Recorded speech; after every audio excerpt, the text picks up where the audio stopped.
Chapter 12. And it came to pass, when Rehoboam had established the kingdom and had strengthened himself, he forsook the law of the Lord, and all Israel with him. And it came to pass that in the 5th year of King Rehoboam, Shishak king of Egypt came up against Jerusalem, because they had transgressed against the Lord, with 1,200 chariots and 70,000 horsemen. And the people were without number that came with him out of Egypt, the Lubims, the Sukkiims, and the Ethiopians. And he took the fenced cities which pertained to Judah, and came to Jerusalem.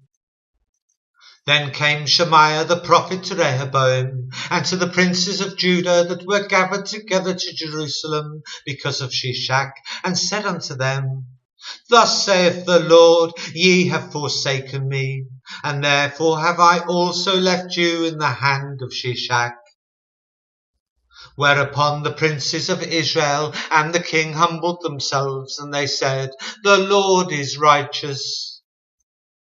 And when the Lord saw that they humbled themselves, the word of the Lord came to Shemaiah, saying, They have humbled themselves, therefore I will not destroy them, but I will grant them some deliverance. And my wrath shall not be poured out upon Jerusalem by the hand of Shishak. Nevertheless they shall be his servants, that they may know my service, and the service of the kingdoms of the countries. So Shishak king of Egypt came up against Jerusalem, and took away the treasures of the house of the Lord, and the treasures of the king's house. He took all. He carried away also the shields of gold which Solomon had made.